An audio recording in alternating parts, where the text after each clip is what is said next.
ये कहानी भरतपुर गांव के शेट्टी परिवार की कहानी है, जिसमें हरिवंश शेट्टी अपनी पत्नी और 3 बेटियों के साथ रहता है।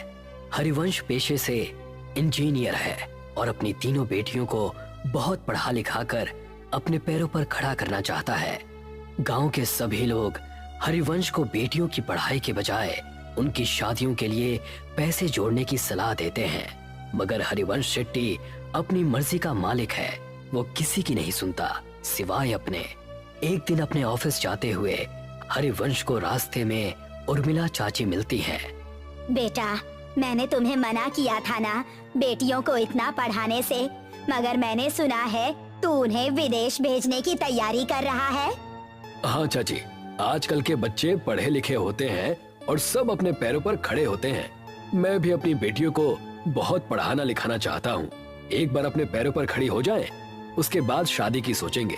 मगर बेटा, उनकी शादी। ओफो चाची, अभी वो तीनों बहुत छोटी हैं। तुम उनकी चिंता मत करो, मैं हूँ ना, मैं सब संभाल लूंगा। इतना कहकर हरिवंश अपने ऑफिस के लिए निकल जाता है। उसके ऑफिस पहुंचते ही उसे खबर मिलती है कि गांव में भूकंप आया है और सब बर्बाद हो गया है। हरिवंश वापस घर पहुंचता है और देखता है कि उसका पूरा गांव बर्बाद हो गया है। अरे ये सब क्या हो गया? मैं तो लुट गया, बर्बाद हो गया। अब कैसे सब हो पाएगा? मेरी बेटियां कैसे विदेश जाएंगी और आगे की पढ़ाई करेंगी? अजी, नुकसान तो पूरे गांव का हुआ है, मगर भगवान की कृपा है कि हम में से किसी को कुछ नहीं हुआ। सभी लोग जल्दी से जल्दी गांव को खाली कर दो। सरकार ने कहा है यहाँ अभी और बड़े भूकंप आने वाले हैं। देखते ही देखते पूरा गांव नदी पार करने के लिए इकट्ठा हो जाता है। सभी नदी के किनारे खड़े जिट्टी का इंतजार करते हैं।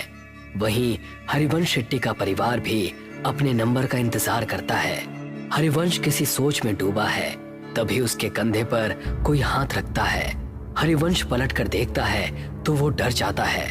खून से लथपथ एक आदमी उससे कहता है, बहुत लंबा इंतजार करवाया है तूने, आखिरकार तू हमारी पकड़ में आ ही गया। हरिवंश उस आदमी को देखकर डर जाता है। वो आसपास देखता है, सभी लोग नॉर्मल हैं। ऐसा लगता है जैसे हरिवंश के अलावा किसी और को वो आदमी नजर ही नहीं आ रहा। कौन हो तुम और मेरा इंतजार क्यों कर रहे थे? आत्मा कुछ कहती कि तभी हरिवंश की सबसे छोटी बेटी उससे कहती है, पापा, हम कब से यहाँ इंतजार कर रहे हैं। सबका नंबर आ रहा है, मगर हमारा बोट में नंबर ही नहीं आ रहा। अब तो मुझे बहुत जोर से भूख भी लग रही है। क्या दिन देखने पड़ रहे हैं ना इंजीनियर। जब अपनों के साथ कुछ बुरा होता है ना, तो हमें कहीं चैन नहीं मिलता। सही कहा ना मैंने? मगर तुम हो कौन और मुझसे क्या चाहते हो? तभी हरिवंश की नजर नदी के बीचों बीच चल रही नाव पर पड़ती है, जहाँ से बहुत चीखों की आवाजें आ रही हैं। नाव नदी के बीच हिचकोले खाने लगती है। तभी हरिवंश की नजर नदी में कुछ आत्माओं पर पड़ती है, जो जेट्टी से कुछ लोगों को पानी में गिराने की कोशिश कर रहे हैं।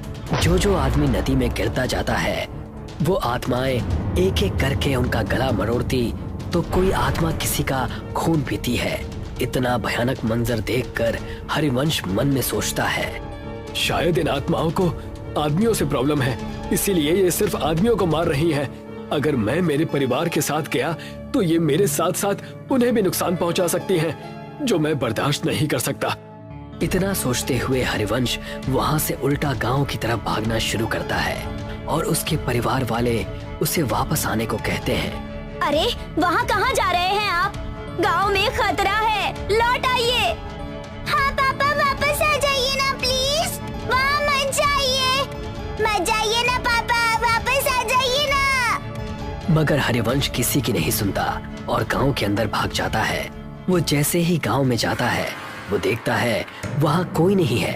एकदम सन्नाटा छाया हुआ है। हरिवंश अपने उजड़े हुए गांव को चारों तरफ से देखता है। तभी उसे एक आत्मा उसकी ओर दौड़ती हुई नजर आती है।